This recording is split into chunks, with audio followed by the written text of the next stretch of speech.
എന്തൊക്കെയായി മക്കളെ നിങ്ങളുടെ പഠിത്തമൊക്കെ? കുറേ പേരൊക്കെ ഇപ്പോൾ ടെൻഷൻ അടിച്ചിരിക്കുന്നുണ്ടാവും, ഒന്നും പഠിച്ചു തുടങ്ങാത്തവരുണ്ടാവും. അപ്പോൾ അവർക്കൊക്കെ വേണ്ടി പറഞ്ഞു തരികയാണ്.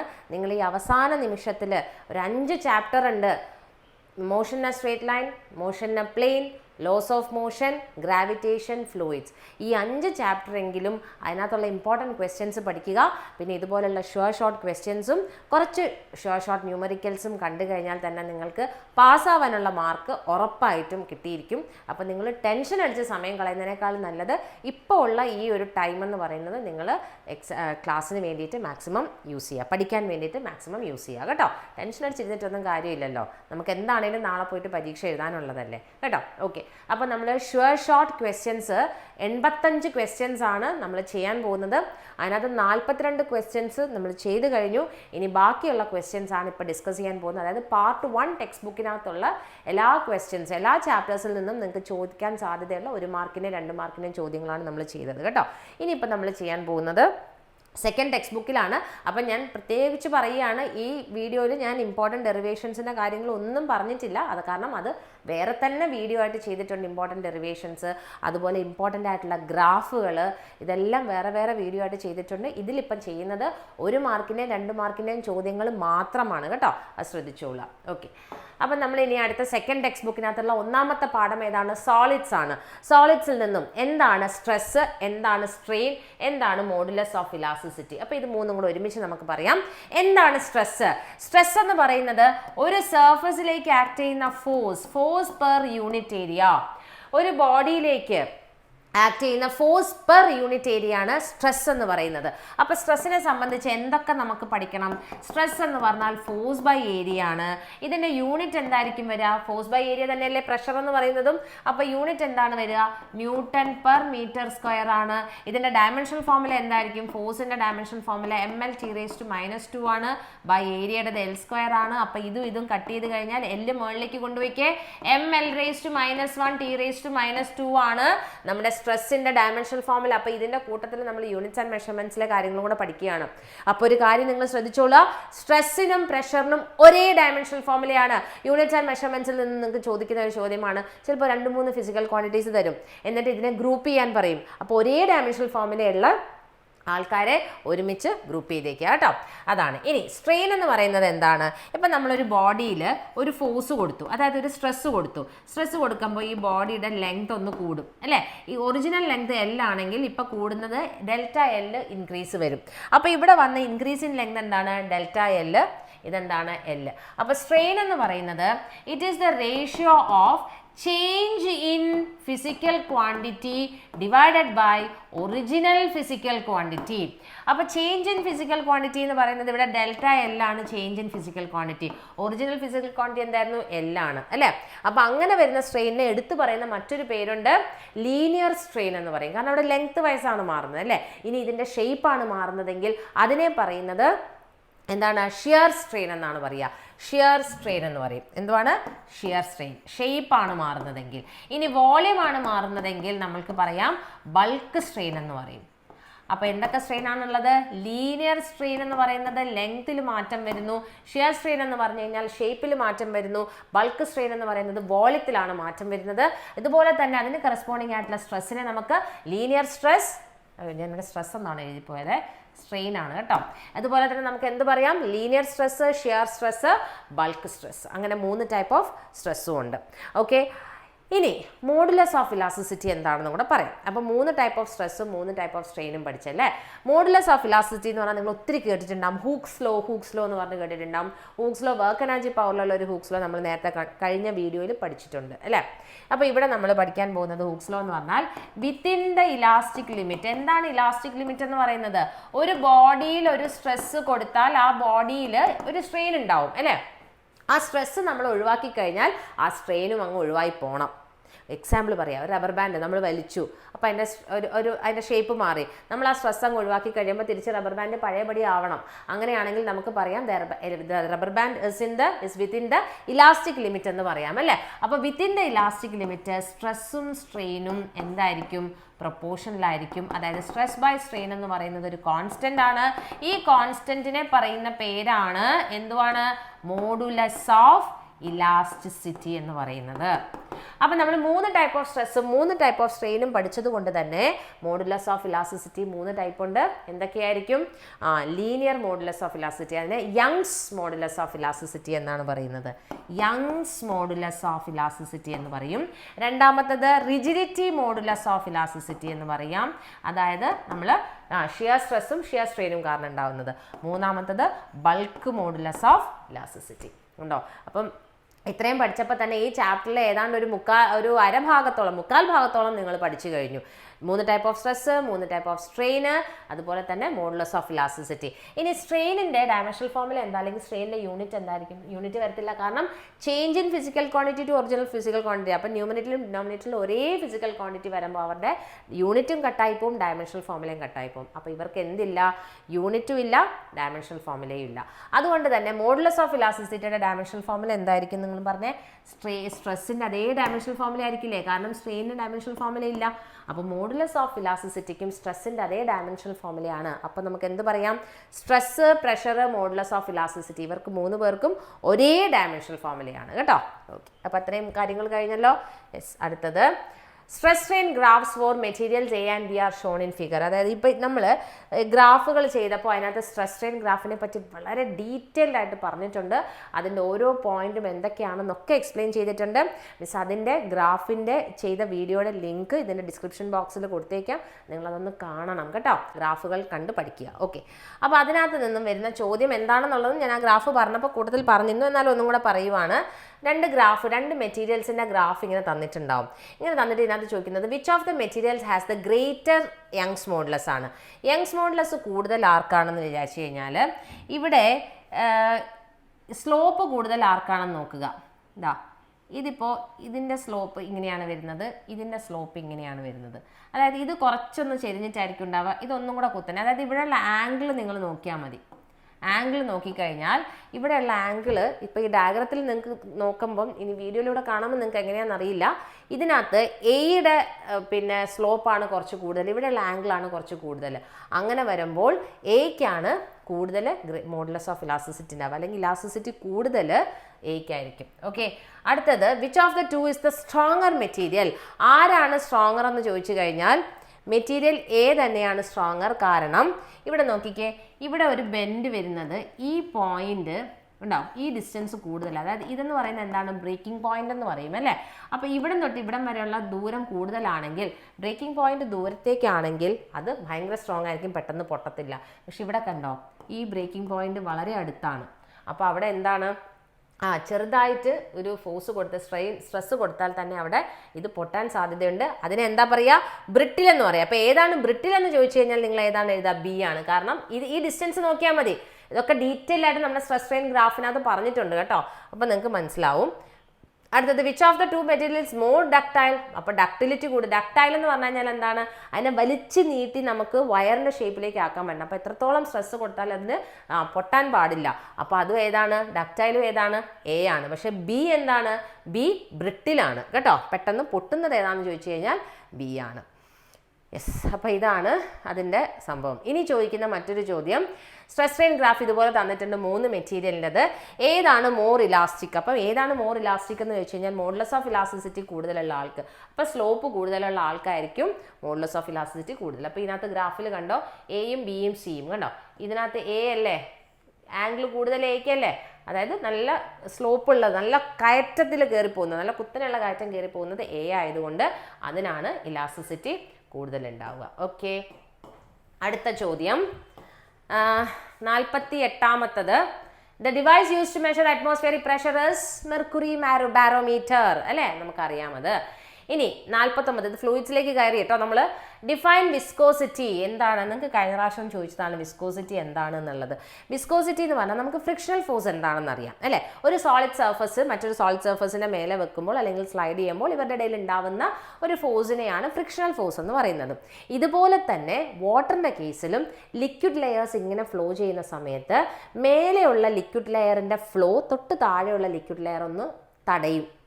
അപ്പോൾ ഇവരുടെ ഇടയിൽ ഉണ്ടാവുന്ന ഫോഴ്സിനെയാണ് വിസ്കസ് ഫോഴ്സ് എന്ന് പറയുന്നത്. Viscous force. അപ്പോൾ വിസ്കോസിറ്റി എന്ന് പറയുന്നത് it is the property of the liquid to oppose the relative motion of water. Okay, അല്ലെങ്കിൽ വാട്ടർ ലെയർ എബോവ് ഇറ്റ്. അപ്പം പ്രോപ്പർട്ടി ഓഫ് ദ ലിക്വിഡ് ആണ്. വിസ്കസ് ഫോഴ്സ് എന്ന് പറഞ്ഞാൽ the force between the two liquid layers that opposes the relative motion. Viscosity എന്താണ്?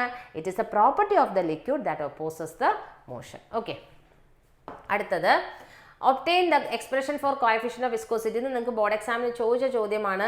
എന്താ നോക്കിക്കേ, viscosity എന്ന് പറഞ്ഞു കഴിഞ്ഞാൽ shearing stress by strain rate ആണ്. ഷിയറിംഗ് സ്ട്രെസ് നമ്മളിപ്പോൾ പഠിച്ചു, ഫോഴ്സ് ബൈ ഏരിയ ആണ് ഷിയറിംഗ് സ്ട്രെസ് അല്ലേ. സ്ട്രെയിൻ റേറ്റ് എന്ന് പറയുന്നത് വെലോസിറ്റി ബൈ ലെങ്ത് ആണ് സ്ട്രെയിൻ റേറ്റ് എന്ന് പറയുന്നത്. അപ്പോൾ ഈ ഇക്വേഷനെ നമുക്ക് വി ബൈ എൽ ആയതുകൊണ്ട് എല്ല് മുകളിലേക്ക് കൊണ്ടുപോവുക. F L by A into V ആണ് വിസ്കോസിറ്റിയുടെ ഇക്വേഷൻ വരുന്നത്. ഈറ്റ എന്നാണ് നമ്മൾ വിസ്കോസിറ്റി എഴുതുക. ഇങ്ങനെയാണ് ഷേപ്പ്. ഓക്കെ, ഇങ്ങനെയാണ് സിമ്പിൾ വരുന്നത് വിസ്കോസിറ്റി. അപ്പോൾ കോഎഫിഷ്യന്റ് വിസ്കോസിറ്റി എന്താണ്? Ratio of shearing stress to strain rate, അതായത് F by A by V by L. Okay, yes. അടുത്തത് viscosity of liquid dash with temperature by the viscosity of gases dash in the case of viscosity of gases dash. പിന്നെ in the cases of gases വേണ്ട. viscosity of liquids decrease ചെയ്യാണ് ചെയ്യുന്നത്. അതായത് temperature കൂടുമ്പോൾ ലിക്വിഡ്സിൻ്റെ viscosity കുറയും. പക്ഷേ ഗ്യാസിൻ്റെ കേസിലാണെങ്കിൽ temperature കൂടുമ്പോൾ വിസ്കോസിറ്റി കൂടുകയാണ് ചെയ്തത്. ഇതൊക്കെ ബോർഡ് എക്സാമിന് മുമ്പ് ചോദിച്ചിട്ടുള്ള ചോദ്യങ്ങളാണ് കേട്ടോ. അടുത്തത് സ്റ്റോക്സ് ലോ. സ്റ്റോക്സ് ലോ എന്തുവാണ്? സ്റ്റോക്സ് ലോ എന്ന് പറഞ്ഞു കഴിഞ്ഞാൽ ഇങ്ങനെ ഒരു ബീക്കറിൽ നമ്മൾ എന്തെങ്കിലും ഒരു ലിക്വിഡ് എടുത്തിരിക്കുകയാണ്. എന്നിട്ട് ഇതിനകത്തേക്ക് ഒരു മെറ്റാലിക് സ്ഫിയർ നമ്മളിങ്ങനെ താഴേക്ക് കൊടുക്കുക. അപ്പോൾ ഇനീഷ്യലി ഈ മെറ്റാലിക് സ്ഫിയർ കുറച്ച് സ്പീഡിൽ അങ്ങ് പോകും. കുറച്ച് നേരം കഴിയുമ്പോൾ ഇതൊരു കോൺസ്റ്റൻറ്റ് വെലോസിറ്റിയിൽ പോകാൻ തുടങ്ങും. ഇതിൻ്റെ വെലോസിറ്റി മാറത്തേയില്ല, ഇങ്ങനെ കോൺസ്റ്റൻ്റ് ആയിട്ട് പോകും. ആ ഒരു വെലോസിറ്റിയെ പറയുന്ന പേരാണ് ടെർമിനൽ വെലോസിറ്റി എന്ന് പറയുന്നത്. ഓക്കെ, അപ്പോൾ സ്റ്റോക്സ് ലോ എന്ന് പറയുന്നത് ഒരു ഒബ്ജക്റ്റ് നമ്മളിങ്ങനെ ഒരു ലിക്വിഡിലേക്ക് ഇടുമ്പോൾ ഇതിൻ്റെ മൂവ്മെൻറ്റിന് ഓപ്പോസിറ്റ് ഡയറക്ഷനിൽ ഒരു ഫോഴ്സ്, അതായത് ഒരു വിസ്കസ് ഫോഴ്സ് ഈ ബോഡിയിലേക്ക് ആക്ട് ചെയ്യും. സ്റ്റോക്സ് എന്ന് പറയുന്ന സയൻറ്റിസ്റ്റ് പറഞ്ഞു ഈ വിസ്കസ് ഫോഴ്സ് എന്ന് പറയുന്നത് it is directly proportional to the coefficient of viscosity of the liquid. It is directly proportional to the radius of the sphere and it is directly proportional to the velocity with which the sphere is falling downwards. അപ്പോൾ ഇവിടുത്തെ proportionality മാറ്റാൻ നമുക്കൊരു constant കൊടുക്കാം. F is equal to 6 pi into eta RV. ഇതാണ് Stokes law. അപ്പോൾ എന്താണ് Stokes law? The viscous force acting on a sphere placed in a liquid is directly proportional to the coefficient of viscosity of the liquid, directly proportional to the radius of the sphere, and it is directly proportional to the velocity with which the sphere falls down. Okay, yes, അതാണ് Stokes law എന്ന് പറയുന്നത് കേട്ടോ. ഇനി അടുത്തത് Reynolds number. പലരും വിട്ടുപോകുന്ന ഒരു ടോപ്പിക്കാണ്, പക്ഷേ ഇതിൽ നിന്ന് ചോദ്യങ്ങൾ ഉണ്ടായിട്ടുണ്ട്.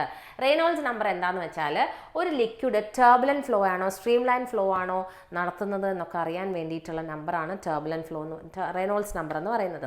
എന്താണ് stream line flow? Stream line flow എന്ന് പറഞ്ഞാൽ വളരെ അച്ചടക്കത്തോട് കൂടി പോകുന്ന കുട്ടികൾ, ചെറിയ കുട്ടികളെ നമ്മളിങ്ങനെ അസംബ്ലിക്കൊക്കെ കൊണ്ടുപോകുമ്പോൾ ഇങ്ങനെ ലൈനിൽ കൊണ്ടുപോകുമല്ലോ അല്ലേ, അവർ അച്ചടക്കത്തോടെ എല്ലാവരും ഒരേപോലെ ഇങ്ങനെ നടന്നു പോകുന്നുണ്ടാവും. അതാണ് സ്ട്രീം ലൈൻ ഫ്ലോ എന്ന് പറയുന്നത്. അതായത് വാട്ടർ പാർട്ടിക്കിൾസിൻ്റെ കേസ് എടുക്കുമ്പോൾ മുന്നിൽ പോയ വാട്ടർ പാർട്ടിക്കിൾ ഒരു പെർട്ടിക്കുലർ പോയിന്റിൽ എത്ര വെലോസിറ്റിയിലാണോ കടന്നു പോയത് അതേ വെലോസിറ്റിയിൽ തന്നെയായിരിക്കും പുറകെ വരുന്ന പാർട്ടിക്കിൾസ് ഇങ്ങനെ പോകുന്നുണ്ടാവുക. മനസ്സിലായില്ലേ? മുന്നിൽ പോയ ആൾ എത്ര വെലോസിറ്റിയിലാണോ കടന്നു പോകുന്നത് അതേ വെലോസിറ്റിയിൽ തന്നെയായിരിക്കും പുറകിലുള്ളവരും കടന്നു പോകുന്നുണ്ടാവുക. അതാണ് സ്ട്രീം ലൈൻ ഫ്ലോ എന്ന് പറയുന്നത്. ടർബുലൻറ്റ് ഫ്ലോ എന്താണ്? നമ്മുടെ സ്കൂളൊക്കെ ബെല്ലടിച്ച് കഴിയുമ്പോൾ എല്ലാവരും കൂടെ ഇറങ്ങി ഇങ്ങനെ ഓടത്തില്ലേ, അതാണ് ടർബുലൻറ്റ് ഫ്ലോ. അതായത് പാർട്ടിക്കിൾസിനൊരു എന്താ പറയുക അച്ചടക്കമില്ലാണ്ട് പോവുകയാണ്, അതാണ് ടർബുലൻറ്റ് ഫ്ലോ എന്ന് പറയുന്നത്. അപ്പോൾ ഈ റെയ്നോൾഡ്സ് നമ്പർ അറിയാമെങ്കിൽ നമുക്ക് ഈ ഫ്ലോ സ്ട്രീം ലൈൻ ആണോ ടർബുലൻ്റ് ആണോ എന്നൊക്കെ മനസ്സിലാക്കാൻ കഴിയും. അപ്പോൾ നമ്മൾ പലതും Bernoulli's principle, equation of continuity ഒക്കെ പഠിക്കുമ്പോൾ നമ്മൾ സ്ട്രീം ലൈൻ ഫ്ലോ ആയിരുന്നു എടുത്തിട്ടുണ്ടായിരുന്നത് അല്ലേ? അതെ, ഓക്കെ. അപ്പോൾ റെയ്നോൾഡ്സ് നമ്പറിൻ്റെ ഇക്വേഷൻ നോക്കിക്കേ. RE is equal to rho VD by eta. Rho എന്താണ്? ഡെൻസിറ്റി ഓഫ് ദ ലിക്വിഡ് ആണ്. വി എന്ന് പറഞ്ഞാൽ velocity with which the liquid is flowing. D എന്ന് പറയുന്നത് ഏത് പൈപ്പിലൂടെയാണോ ഈ ലിക്വിഡ് ഫ്ലോ ചെയ്യുന്നത് ആ പൈപ്പിൻ്റെ ഡയമീറ്റർ ആണ് ഡി എന്ന് പറയുന്നത്. ഈറ്റ എന്ന് പറയുന്നത് കോഎഫിഷ്യന്റ് ഓഫ് വിസ്കോസിറ്റി ആണ്. ഈ നമ്പർ നമുക്ക് എങ്ങനെ മനസ്സിലാക്കാൻ പറ്റുമെന്ന് നോക്കൂ. ലെസ് ദാൻ 1000 ആണ് റെയ്നോൾഡ്സ് നമ്പർ കിട്ടുന്നതെങ്കിൽ അത് സ്ട്രീം ലൈൻ ഫ്ലോ ആയിരിക്കും. സ്ട്രീം ലൈൻ ഫ്ലോയുടെ മറ്റൊരു പേരാണ് ലാമിനാർ ഫ്ലോ എന്ന് പറയുന്നത്. ഇത് 2000-നെക്കാട്ടിലും മേലെയാണെങ്കിൽ ഫ്ലോ ടർബുലൻ്റ് ആണ്. അപ്പം ലെസ് ദാൻ 1000 സ്ട്രീം ലൈനും ഗ്രേറ്റർ ദാൻ 2000 ആണെങ്കിൽ ടർബുലൻ്റ് ആയിരിക്കും. ഇനി 1000 and 2000 ഇടയിലാണെങ്കിലോ അൺസ്റ്റഡി, അതായത് സ്ട്രീം ലൈൻ ഫ്ലോയിൽ പോകാം, പക്ഷെ ചെറിയൊരു ഡിസ്റ്റർബൻസ് വന്നാൽ തന്നെ ഇവർ ടർബുലൻ്റ് ആയിട്ട് മാറാൻ ചാൻസ് ഉണ്ട്. അപ്പം നിങ്ങൾക്ക് ചിലപ്പം നാളെ Reynolds number of A liquid is given like this, what is the stream, is it stream line അല്ലെങ്കിൽ ടർബുലൻ്റ് എന്നൊക്കെ ചോദിച്ചു കഴിഞ്ഞാൽ നിങ്ങൾക്ക് എഴുതാമല്ലോ, സുഖമായിട്ട് എഴുതാം അല്ലേ. 1000 താഴെയാണെങ്കിൽ സ്ട്രീം ലൈൻ ആണ്, 2000 മേലെയാണെങ്കിൽ ടർബുലൻ്റ് ആണ്, ഇവ രണ്ടാളുടെ ഇടയിലാണെങ്കിൽ സ്റ്റഡി ഫ്ലോ, അൺസ്റ്റഡി ഫ്ലോ ആണ്. Now, why are small drops and bubbles spherical? ഇത് സർഫസ് ടെൻഷനിൽ നിന്നും ചോദിക്കുന്നൊരു ചോദ്യമാണ്. ഇപ്പോൾ കുറച്ച് നാളായിട്ട് എല്ലാവരും സർഫസ് ടെൻഷനെ അങ്ങ് മാറ്റി വെച്ചിരിക്കുക. അത്ര ഇമ്പോർട്ടൻ്റ് ആയിട്ടൊന്നും പല ക്വസ്റ്റ്യൻ പേപ്പേഴ്സിലും കാണുന്നില്ല. പക്ഷെ മുന്നേ ഒക്കെ ചോദിച്ചിട്ടുണ്ടായിരുന്നു സർഫസ് ടെൻഷൻ കേട്ടോ. സർഫസ് ടെൻഷൻ എന്താണ്? ഒരു ബോഡിയുടെ സർഫസിൽ ആക്ട് ചെയ്യുന്ന ഒരു ഫോഴ്സാണ് സർഫസ് ടെൻഷൻ എന്ന് പറയുന്നത്. Surface tension S is equal to force acting per unit length ആണ്. ഇതിൻ്റെ ഡയമെൻഷണൽ ഫോർമുല കൂടെ ഒന്ന് പഠിച്ചോളൂ. ml(T)-2 ബൈ ലെങ്ത് ആണ്. അപ്പം m(T)-2 ആണ് സർഫസ് ടെൻഷൻ്റെ ഇക്വേഷൻ വരുന്നത്. അപ്പോൾ ഇത് തന്നെയാണ് സ്പ്രിംഗ് കോൺസ്റ്റൻറ്റിൻ്റെ ഇക്വേഷൻ വരുന്നതും F/x എന്നാണ്. അപ്പോൾ സ്പ്രിംഗ് കോൺസ്റ്റൻറ്റിനും സർഫസ് ടെൻഷനും ഒരേ ഡയമെൻഷണൽ ഫോർമുലയാണ് വരുന്നത്. ഓക്കെ, അപ്പം നമ്മളിപ്പോൾ പറഞ്ഞത് എന്തായിരുന്നു? നമ്മൾ പറയുന്നത് why are small drops and bubbles spherical? ഈ സർഫസ് ടെൻഷൻ കാരണം എന്താ സംഭവിക്കുക? എല്ലാ ലിക്വിഡ് സർഫസും മിനിമം സർഫസ് ഏരിയയിലേക്ക് ഇരിക്കാനാണ് നോക്കുക അല്ലേ. സർഫസ് ഏരിയ മിനിമൈസ് ചെയ്യാനാണ് സർഫസ് ടെൻഷൻ കാരണം ശ്രമിക്കുക. അപ്പം ഒരു ഗിവൺ വോളിയം നോക്കുകയാണെങ്കിൽ സ്ഫിയറിനാണ് ഏറ്റവും കുറഞ്ഞ വോളിയം. നിങ്ങൾ പഠിച്ചിട്ടുണ്ടാവും മാത്സിൽ അല്ലേ. For a given volume the sphere has the minimum surface area. Okay, അതുകൊണ്ടാണ് എല്ലാ ബബിൾസും വാട്ടർ ഡ്രോപ്ലെറ്റ്സും ഒക്കെ സ്ഫെറിക്കൽ ഷേപ്പിൽ ഇരിക്കുന്നത്. Okay, next, what is capillary depression? അപ്പം നമുക്കറിയാം കാപ്പിലറി റൈസ് അറിയാം.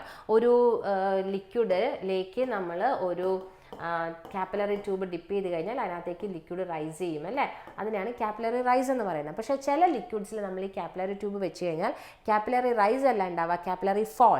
അതായത് ഒറിജിനൽ ഈ ട്രഫിനകത്ത് ലിക്വിഡ് ലെവലിനെക്കാട്ടിലും താഴെയായിരിക്കാം ഈ കാപ്പിലറി ട്യൂബിൻ്റെ അകത്തുള്ള ലിക്വിഡ് ലെവൽ എന്ന് പറയുന്നത്. അതിനെയാണ് കാപ്പിലറി ഡിപ്രഷൻ എന്ന് പറയുന്നത്. പക്ഷേ കാപ്പിലറി റൈസിൻ്റെ അതേ ഫോർമുല തന്നെയാണ് കാപ്പിലറി ഡിപ്രഷനും വരുന്നത് കേട്ടോ. When liquid level lower in the capillary tube dipped in a liquid, it is called capillary fall or capillary depression. അപ്പോൾ ഇത്രയും കാര്യങ്ങളാണ് ഫ്ലൂയിഡ്സിൽ. അല്ലാണ്ട് നിങ്ങൾക്ക് ബാക്കി ബെർണോളിസ് പ്രിൻസിപ്പിളും അത് റിലേറ്റ് ചെയ്തിട്ടുള്ള ക്വസ്റ്റ്യൻസും കാര്യങ്ങളൊക്കെ നിങ്ങൾക്ക് അറിയാം. അതുകൊണ്ട് അത് പഠിച്ചേക്കുക. അതല്ലാതെയുള്ള നമ്മൾ ശ്രദ്ധിക്കാതെ പോകുന്ന 1-2 മാർക്കിൻ്റെ ചോദ്യങ്ങളാണ് ഇപ്പോൾ ഈ പറയുന്നത്. ഇനി ഐഡിയൽ ഗ്യാസ് ഇക്വേഷൻ എന്തുവാണ്? PV ഈക്വൽസ് μRT എന്നോ അല്ലെങ്കിൽ nRT എന്നോ പറയാം. P എന്താണ്? പ്രഷറാണ്. V വോളിയമാണ്. R എന്ന് പറയുന്നത് യൂണിവേഴ്സൽ ഗ്യാസ് കോൺസ്റ്റന്റ് ആണ്. T ടെമ്പറേച്ചർ ആണ്. mu is the number of moles in the sample of the gas. Okay, ആറിൻ്റെ വാല്യൂ അറിയാമല്ലോ, 8.31 joule per mole per kelvin ആണ്. ഇത് വെച്ചിട്ട് പ്രോബ്ലംസ് ഒക്കെ ചോദിക്കുകയാണെങ്കിൽ ആറിൻ്റെ വാല്യൂ തന്നിട്ടുണ്ടാവും കേട്ടോ. ഇനി ആബ്സല്യൂട്ട് ടെമ്പറേച്ചർ അല്ലെങ്കിൽ 0 കെൽവിൻ എന്ന് പറയുന്നത് എന്താണ്? അതായത് ഒരു പെർട്ടിക്കുലർ ടെമ്പറേച്ചറിൽ ഈ ഗ്യാസ് മോളിക്യൂൾസിൻ്റെ മോഷൻ അങ്ങ് സ്റ്റോപ്പ് ആകും. ആ ടെമ്പറേച്ചറിനെയാണ് അബ്സല്യൂട്ട് ടെമ്പറേച്ചർ എന്ന് പറയുന്നത്. It is A temperature at which the minimum temperature for an ideal gas അല്ലെങ്കിൽ it is the temperature at which the kinetic energy of gas molecules stops. പിന്നെ gas molecules ഒന്നും അനങ്ങത്തില്ല. ആ ടെമ്പറേച്ചറിനെയാണ് absolute temperature എന്ന് പറയുന്നത്. Next, എന്താണ് heat capacity? Heat capacity എന്ന് പറഞ്ഞു കഴിഞ്ഞാൽ നമ്മളൊരു സബ്സ്റ്റൻസിൻ്റെ ടെമ്പറേച്ചർ 1 കെൽവിൻ അല്ലെങ്കിൽ 1 ഡിഗ്രി സെൽഷ്യസ് കൂട്ടണമെങ്കിൽ ആ സബ്സ്റ്റൻസിലേക്ക് എത്ര എമൗണ്ട് ഓഫ് ഹീറ്റ് കൊടുക്കണം? അതിനെയാണ് ഹീറ്റ് കപ്പാസിറ്റി എന്ന് പറയുന്നത്. എന്തുവാണ്? ഒരു സബ്സ്റ്റൻസിൻ്റെ ടെമ്പറേച്ചർ നമ്മൾ 1 കെൽവിൻ അല്ലെങ്കിൽ 1 ഡിഗ്രി സെൽഷ്യസ് കൂട്ടണമെങ്കിൽ ആ സബ്സ്റ്റൻസിലേക്ക് നമ്മൾ എത്ര ഹീറ്റ് കൊടുക്കണം? That amount of heat is called heat capacity. And what is the equation for heat capacity?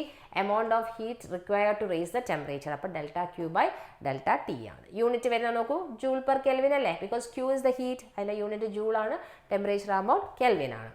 Specific heat capacity എന്ന് പറഞ്ഞു കഴിഞ്ഞാൽ നേരത്തെ നമ്മൾ മാസ് സ്പെസിഫൈ ചെയ്തിട്ടൊന്നുമില്ല, ഏത് മാസിന് വേണമെങ്കിലും ആകാം. പക്ഷെ 1 യൂണിറ്റ് മാസ് ഓഫ് ദ സബ്സ്റ്റൻസിൻ്റെ ഹീറ്റ് 1 ഡിഗ്രി സെൽഷ്യസ് അല്ലെങ്കിൽ 1 കെൽവിൻ കൂട്ടണമെങ്കിൽ എത്ര എമൗണ്ട് ഓഫ് ഹീറ്റ് കൊടുക്കണം? അതിനെയാണ് സ്പെസിഫിക് ഹീറ്റ് കപ്പാസിറ്റി എന്ന് പറയുന്നത്. Specific heat capacity is the amount of heat required to raise the temperature of unit mass of the substance by 1 unit. മനസ്സിലായോ? 1 kilogram mass ഉള്ളൊരു substance, ആ സബ്സ്റ്റൻസിൻ്റെ temperature നമുക്ക് 1 kelvin കൂട്ടണം. അങ്ങനെയാണെങ്കിൽ എത്ര ഹീറ്റ് കൊടുക്കണം? അതിനെയാണ് സ്പെസിഫിക് ഹീറ്റ് കപ്പാസിറ്റി എന്ന് പറയുന്നത് കേട്ടോ. അപ്പോൾ ഇതിൻ്റെ ഇക്വേഷൻ വരുന്നത് ഇങ്ങനെയാണ്. സ്പെസിഫിക് ഹീറ്റ് കപ്പാസിറ്റിക്ക് സ്മോൾ c എന്നും കൊടുക്കാം. ΔQ/m×ΔT ആയിരിക്കും.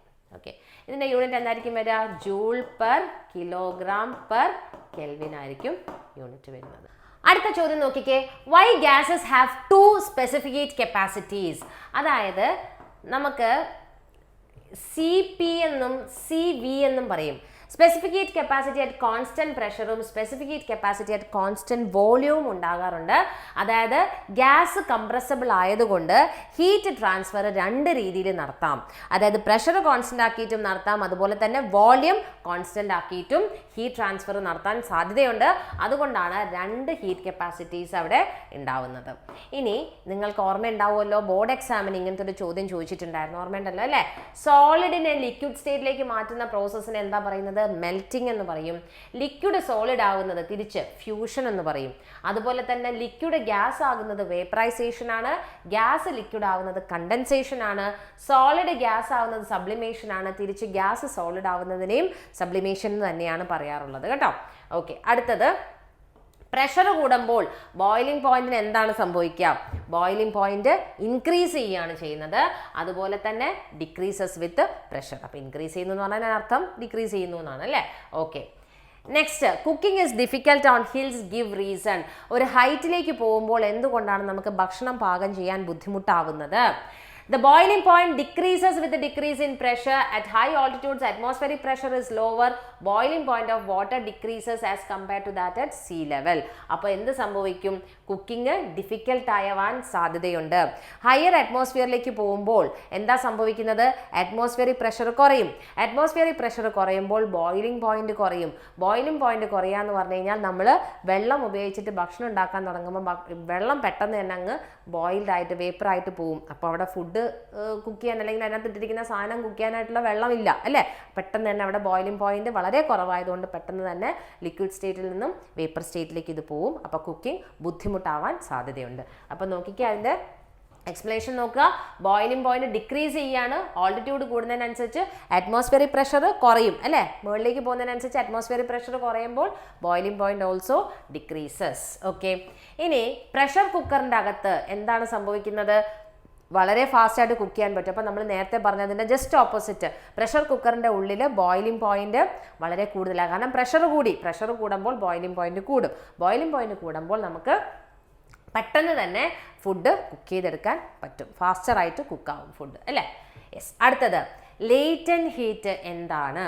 ലേറ്റന്റ് ഹീറ്റ് എന്ന് പറയുന്നത്, നമ്മൾ ഇപ്പോൾ ഒരു പാത്രത്തിൽ ഒരു ഐസ് ബ്ലോക്ക് എടുത്തു. ഓക്കെ, പാത്രത്തിനകത്ത് ഒരു ഐസ് ബ്ലോക്ക് എടുത്തു. നമുക്കറിയാം ഈ ഐസ് ബ്ലോക്കിൻ്റെ ടെമ്പറേച്ചർ 0 ഡിഗ്രി സെൽഷ്യസിലായിരിക്കും അല്ലേ? ഇതിനകത്ത് നമ്മളൊരു തെർമോമീറ്റർ വെക്കുകയാണ്. അപ്പോൾ തെർമോമീറ്ററിൽ കാണിക്കുന്ന ടെമ്പറേച്ചർ എത്രയാണ്? 0 ഡിഗ്രി സെൽഷ്യസ് എന്നായിരിക്കും കാണിക്കുന്നുണ്ടാവുക. എന്നിട്ട് നമ്മൾ ഇതിനെ ഇങ്ങനെ ചൂടാക്കി, ഈ പാത്രം ചൂടാക്കുന്ന സമയത്ത് എന്ത് സംഭവിക്കും? ടെമ്പറേച്ചർ മാറത്തേയില്ല. തെർമോമീറ്ററിലെ ടെമ്പറേച്ചർ 0 ഡിഗ്രി സെൽഷ്യസിൽ തന്നെ നിൽക്കുന്നുണ്ടാവും. കാരണം ഈ നമ്മൾ കൊടുക്കുന്ന ഹീറ്റ് മുഴുവൻ ഇത് എന്തിനു വേണ്ടിയിട്ടാണ് ഉപയോഗിക്കുന്നത്? ഈ സോളിഡ് സ്റ്റേറ്റിൽ നിന്നും ഇത് ലിക്വിഡ് സ്റ്റേറ്റിലേക്ക് പോകാനാണ് നമ്മൾ കൊടുക്കുന്ന ഹീറ്റ് ഉപയോഗിക്കുന്നത്. മനസ്സിലായോ? അപ്പോൾ എന്താ സംഭവിക്കുന്നത്? അവിടെ ടെമ്പറേച്ചർ മാറത്തില്ല. അതേസമയം ഈ ഫുൾ ഐസ് ബ്ലോക്ക് ലിക്വിഡായി മാറി എന്ന് വിചാരിക്കുക, അപ്പോൾ തെർമോമീറ്ററിലെ ടെമ്പറേച്ചർ കൂടാൻ തുടങ്ങും. അപ്പോൾ നമ്മൾ ആ കൊടുക്കുന്ന ഹീറ്റ് അവർ സ്റ്റേറ്റ് ചേഞ്ച് ചെയ്യാൻ, അതായത് സോളിഡിനെ ലിക്വിഡ് ആക്കാൻ വേണ്ടി ഉപയോഗിക്കുന്നു. അങ്ങനെ കൊടുക്കുന്ന ഹീറ്റിനെയാണ് ലേറ്റന്റ് ഹീറ്റ് എന്ന് പറയുന്നത്. The amount of heat required to convert the state from one form to another, അല്ലെങ്കിൽ to change the state of matter. അതിനെയാണ് എന്ത് പറയുന്നത്? യെസ്, ലേറ്റന്റ് ഹീറ്റ് എന്ന് പറയുന്നത്. അപ്പോൾ സോളിഡ് ലിക്വിഡ് ആവുന്ന ആ ലേറ്റന്റ് ഹീറ്റിനെ നമുക്ക് ലേറ്റന്റ് ഹീറ്റ് ഓഫ് ഫ്യൂഷൻ എന്ന് പറയാം.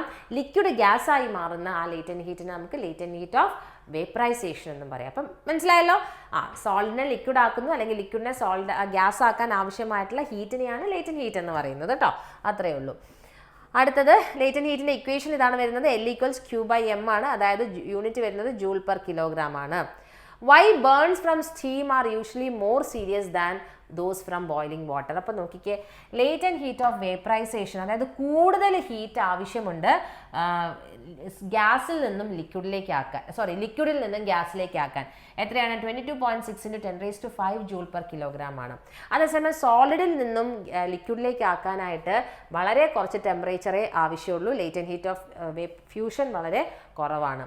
അപ്പോൾ 100 ഡിഗ്രി സെൽഷ്യസിലുള്ള ലേറ്റന്റ് ഹീറ്റ്, അതായത് സ്റ്റീം ക്യാരി ചെയ്യുന്ന ഹീറ്റ് വളരെ കൂടുതലായിരിക്കും. കാരണം കൂടുതൽ ഹീറ്റ് ആവശ്യമുണ്ട്, എന്നാലേ അത് ലിക്വിഡിൽ നിന്ന് ഗ്യാസിലേക്ക് മാറുകയുള്ളൂ. അപ്പോൾ കൂടുതൽ ഹീറ്റായിരിക്കും അവിടെ ഉണ്ടാവുന്നത് ദാൻ വാട്ടർ. അതുകൊണ്ടാണ് നമ്മുടെ കയ്യിൽ സ്റ്റീം അടിക്കുമ്പോൾ പെട്ടെന്ന് കൈ പൊള്ളുന്നത് ദാൻ നമ്മുടെ കയ്യിൽ തിളച്ച വെള്ളം വീഴുന്നതിനെക്കാട്ടിലും നീരാവി കൊള്ളുമ്പോഴാണ് നമ്മുടെ കൈ പൊള്ളുന്നത്.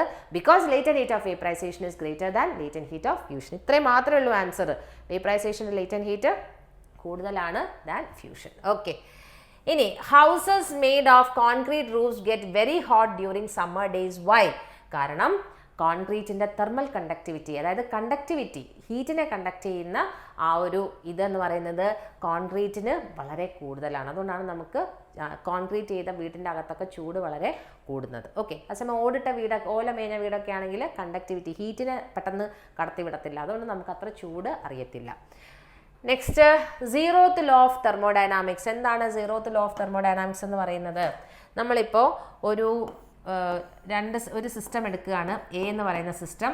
ഈ സിസ്റ്റത്തിന് നമ്മൾ വേറൊരു സിസ്റ്റം എടുത്തു, ബി എന്ന് പറയുന്ന ഒരു സിസ്റ്റവും എടുത്തു. ഓക്കെ, ഇവർ തമ്മിൽ എന്താണ് ഡയാതേർമിക് വാളാണ് ഇതിൻ്റെ ഇടയിലുള്ളത്, അതായത് ഐസൊലേറ്റഡ് വാൾ. എയും ബിയും ആയിട്ട് ഹീറ്റ് അങ്ങോട്ടും ഇങ്ങോട്ടും പോവുകയൊന്നുമില്ല. ഇനി നമുക്കിവിടെ മൂന്നാമത്തെ ഒരു സിസ്റ്റം എടുത്തു, സി എന്ന് പറയുന്ന ഒരു സിസ്റ്റം എടുത്തു. ഈ സിയും എയും തമ്മിൽ തെർമൽ ഇക്വിലിബ്രിയത്തിലാണ്, അതുപോലെ സിയും ബിയും തമ്മിലും തെർമൽ ഇക്വിലിബ്രിയത്തിലാണ്. എന്ന് വെച്ചാൽ ഇവർ തമ്മിൽ ഹീറ്റ് അങ്ങോട്ടും ഇങ്ങോട്ടും ട്രാൻസ്ഫേർഡ് ആവും, പക്ഷേ എയും ബിയുടെ ഇടയിൽ ഹീറ്റ് ട്രാൻസ്ഫർ ചെയ്യാൻ പറ്റത്തില്ല. പക്ഷേ സിയും എയും ഈ തെർമൽ ഇക്വിലിബ്രിയത്തിലായതുകൊണ്ടും സിയും ബിയും തെർമൽ ഇക്വിലിബ്രിയത്തിലായതുകൊണ്ടും നമുക്ക് എന്താ എഴുതാം? എയും ബിയും എന്തിലായിരിക്കും? That also will be in thermal equilibrium. അതാണ് സീറോത്ത് ലോ ഓഫ് തെർമോഡൈനാമിക്സ് എന്ന് പറയുന്നത്. Okay, next, first law of thermodynamics എന്താണ്? ഫസ്റ്റ് ലോ ഓഫ് തെർമോഡൈനാമിക്സ് എന്ന് പറയുന്നത്, യെസ്, നമ്മളൊരു സിസ്റ്റത്തിലേക്ക് ഒരു Q amount of heat ആണ് കൊടുക്കുന്നതെങ്കിൽ ആ ഹീറ്റ് എന്തിനൊക്കെ വേണ്ടി ഉപയോഗിക്കും? It is used to change the internal energy and to do work. Delta Q is equal to delta U plus delta W ആയിരിക്കും. It is used to change the internal energy and to do some work. അതാണ് amount of heat. That is called first law of thermodynamics. കേട്ടോ, important ലോസിൻ്റെ കൂട്ടത്തിലുള്ളതാണ് അത്. Okay, ഇനി ഓരോ പ്രോസസ്സും മാറുന്നതിനനുസരിച്ചും ഇതിനകത്തുള്ള first law എങ്ങനെയൊക്കെയാണ് മാറുക നമുക്ക് നോക്കാം. ഫസ്റ്റ് ഐസോതെർമൽ പ്രോസസ്സിൽ എന്താണ്? ടെമ്പറേച്ചർ കോൺസ്റ്റന്റ് ആണ് അല്ലേ? ടെമ്പറേച്ചർ കോൺസ്റ്റന്റ് ആയിരിക്കുമ്പോൾ അവിടെ ഇന്റേണൽ എനർജി മാറത്തില്ല.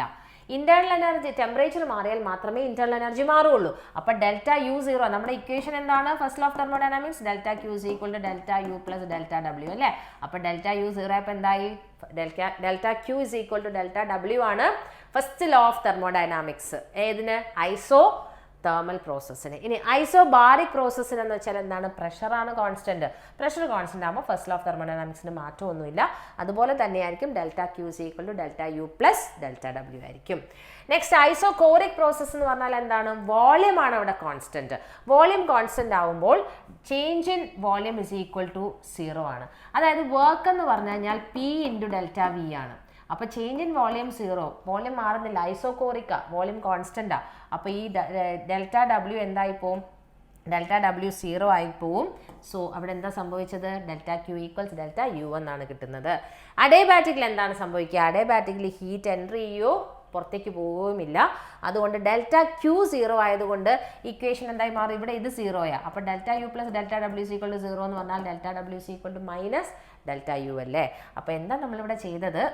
ഓരോ പ്രോസസ്സിലും ഫസ്റ്റ് ലോ ഓഫ് തെർമോഡൈനാമിക്സിൽ എങ്ങനെയാണ് മാറ്റങ്ങൾ വരുന്നത് എന്നുള്ളതാണ് പഠിച്ചത്. ഐസോതെർമലിൽ ഡെൽറ്റ യു 0 ആണ്.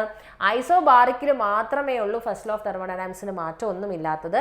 അടുത്തത് ഐസോകോറിക്കിൽ ഡെൽറ്റ വി 0 ആണ്, അതായത് ഡെൽറ്റ ഡബ്ല്യു 0 ആയി പോവും. അപ്പോൾ delta Q is equal to delta U എന്ന് കിട്ടി. അഡേബാറ്റിക് എന്ന് പറഞ്ഞു കഴിഞ്ഞാൽ ഡെൽറ്റ ക്യൂ 0 ആണ്, no heat enters or leaves a system ആണ്. അപ്പോൾ delta W is equal to minus delta U. ഇതൊക്കെ ചോദിച്ചാൽ നിങ്ങൾ എഴുതിക്കോണേ, എഴുതാതിരിക്കരുത് കേട്ടോ. Okay, next, real gases approach ideal gas behaviour at. Ideal ഗ്യാസും റിയൽ ഗ്യാസും ഉണ്ട്. ഐഡിയൽ ഗ്യാസിന് ചില പ്രോപ്പർട്ടീസ് ഒക്കെ ഉണ്ട്, പക്ഷേ നമ്മൾ എപ്പോഴും എടുക്കുന്നത് റിയൽ ഗ്യാസസ് ആയിരിക്കും. റിയൽ ഗ്യാസ് ഒരിക്കലും ഐഡിയൽ ഗ്യാസ് എന്ന് പറയുന്ന ഒരു തിയറട്ടിക്കൽ കോൺസെപ്റ്റ് മാത്രമാണ്. അതൊരിക്കലും നമുക്ക് അങ്ങനെ ഒരു ഗ്യാസ് ഇല്ല. പക്ഷേ റിയൽ ഗ്യാസസ് ചില കണ്ടീഷൻസിൽ ഐഡിയൽ ഗ്യാസ് പോലെ ബിഹേവ് ചെയ്യും. അത് ഏതിലാണ്? ലോ പ്രഷറിലും ഹൈ ടെമ്പറേച്ചറിലും. ലോ പ്രഷറും ഹൈ ടെമ്പറേച്ചറും നമ്മൾ റിയൽ ഗ്യാസിന് കൊടുക്കുകയാണെങ്കിൽ ചെറിയൊരു എക്സ്റ്റെൻറ്റ് വരെ റിയൽ ഗ്യാസ് ഐഡിയൽ ഗ്യാസ് ആയിട്ട് ബിഹേവ് ചെയ്യും കേട്ടോ. Next write any 4 postulates of kinetic theory of an ideal gas. അത് നിങ്ങൾക്ക് അറിയാമല്ലോ അല്ലേ, പോസ്റ്റ്ലേറ്റ്സ് എന്തൊക്കെയാണെന്നുള്ളത് ഞാൻ ഇനി വായിക്കണ്ടല്ലോ, നിങ്ങളത് അങ്ങ് വായിച്ച് പഠിച്ചാൽ മതി. ഇതിൻ്റെ നോട്ട് നമ്മൾ ടെലഗ്രാമിൻ്റെ ഗ്രൂപ്പിൽ അപ്ലോഡ് ചെയ്തിട്ടുണ്ട് കേട്ടോ, അതിനകത്ത് കൊടുത്തിട്ടുണ്ട്. അതിൻ്റെ ലിങ്ക്, ടെലഗ്രാമിൻ്റെ ലിങ്കും നമ്മൾ ഡിസ്ക്രിപ്ഷൻ ബോക്സിലുണ്ട്, അത് നോക്കിയാൽ മതി. അടുത്തത് state law of equipartition of energy. നമുക്കറിയാം പല ക്വസ്റ്റ്യൻ പേപ്പറിലും ചോദിക്കാറുള്ള ഒരു ചോദ്യമാണ് law of equipartition of energy. എന്താണ്? Energy is equally distributed in all possible energy modes with each mode having an average energy equal to ½ kB × T. നമ്മൾ energy മോഡിന് പകരം ഡിഗ്രീസ് ഓഫ് ഫ്രീഡം എന്നും പഠിക്കാറുണ്ട്. എത്ര ഡിഗ്രീസ് ഓഫ് ഫ്രീഡം ഉണ്ടോ ഓരോ degrees of ഫ്രീഡത്തിനും ഈക്വൽ എമൗണ്ട് ഓഫ് എനർജി ആയിരിക്കും കിട്ടുന്നുണ്ടാവുക. ആ ഓരോരുത്തർക്കും കിട്ടുന്ന ആവറേജ് എനർജി എന്ന് പറയുന്നതിൻ്റെ വാല്യൂ എന്താണ്? ½ kB × T ആയിരിക്കും. ഓരോ ഡിഗ്രി ഓഫ് ഫ്രീഡത്തിനും കിട്ടുന്ന എനർജിയുടെ വാല്യൂ ആണ് പറഞ്ഞത് കേട്ടോ. Energy, average energy ½ kB × T ആണ്. kB എന്താണ്? ബോൾസ്മാൻ കോൺസ്റ്റന്റ് ആണ് kB എന്ന് പറയുന്നത്. ബോൾസ്മാൻ കോൺസ്റ്റന്റ് ആണ് kB. ഓക്കെ, അപ്പോൾ അത്രയും കഴിഞ്ഞപ്പോൾ ഹീറ്റ് ആൻഡ് തെർമോഡൈനാമിക്സിലെ ക്വസ്റ്റ്യൻസ് ഏതാണൊക്കെ നമ്മൾ ചെയ്ത് കഴിഞ്ഞു.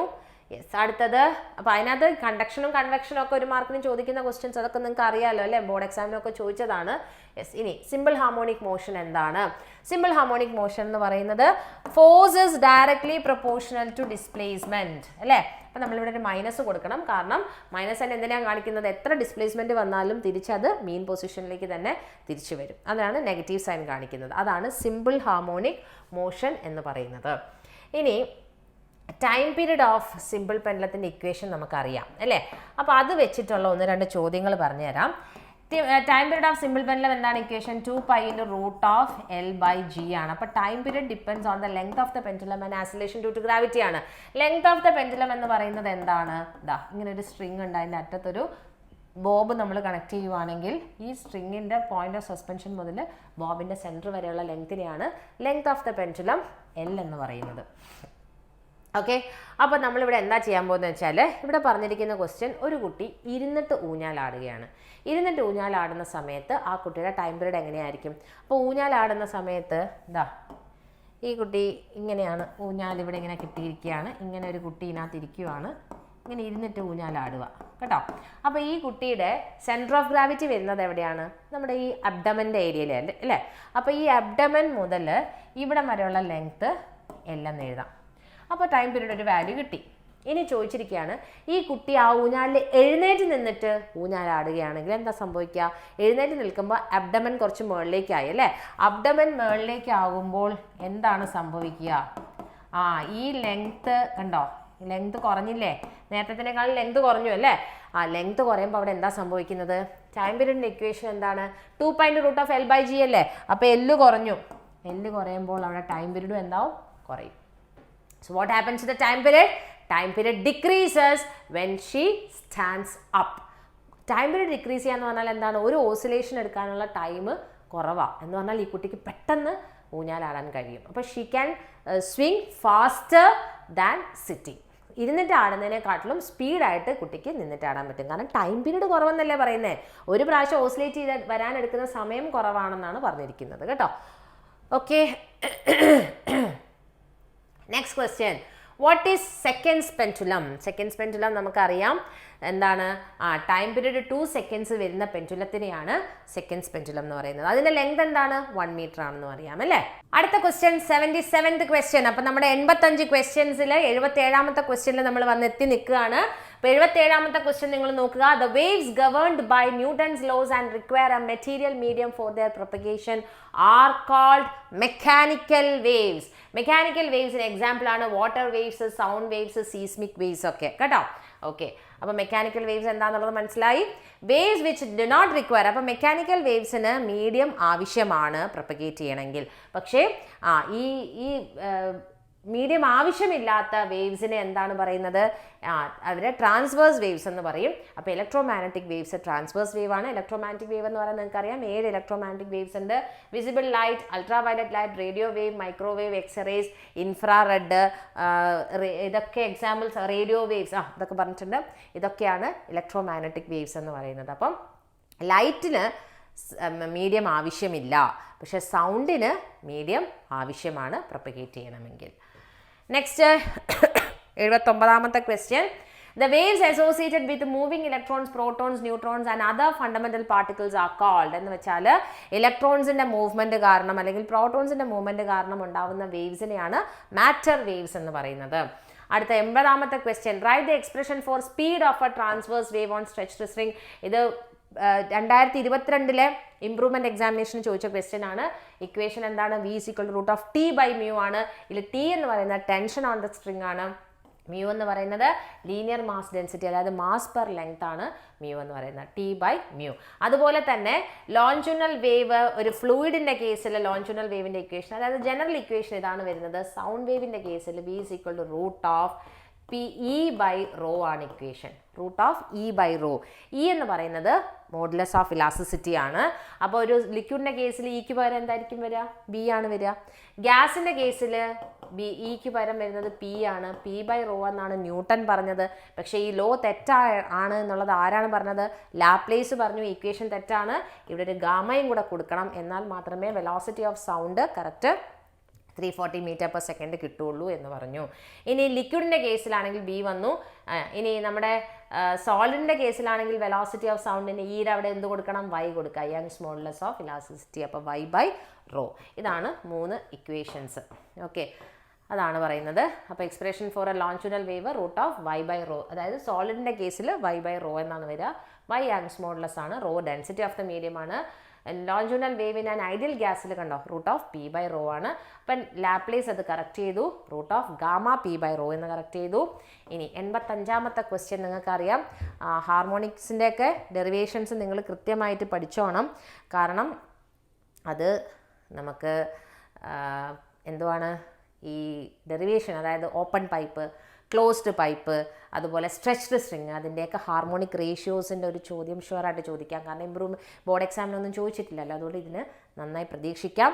അപ്പോൾ അതിൽ നിന്ന് വരുന്നൊരു ചോദ്യമാണ്, എന്തുകൊണ്ടാണ് ഇൻസ്ട്രുമെൻറ്റ്സ് ഉണ്ടാക്കാനായിട്ട് ക്ലോസ്ഡ് പൈപ്പ് ഉപയോഗിക്കാതെ ഓപ്പൺ പൈപ്പ് ഉപയോഗിക്കുന്നത് എന്തുകൊണ്ടായിരിക്കാം? നമ്മുടെ ഓപ്പൺ പൈപ്പിൻ്റെ ഫ്രീക്വൻസി റേഷ്യോ വരുന്നത് എന്തുവാണ്? V1:V2:V3 എന്താ വരുന്നത്? V1 അല്ല, ഫ്രീക്വൻസി ആണ്. ν1:ν2:ν3 1:2:3 ആണ് ഓപ്പൺ പൈപ്പിൽ വരിക. പക്ഷേ ക്ലോസ്ഡ് പൈപ്പിൽ അത് 1:3:5 എന്നാണ് വരുന്നത്. ഓക്കെ, അപ്പോൾ ക്ലോസ്ഡ് പൈപ്പിൽ എല്ലാ ഹാർമോണിക്സും അവിടെ കിട്ടുന്നില്ല, ഓഡായിട്ടുള്ള ഹാർമോണിക്സ് ആണ് കിട്ടുന്നത്.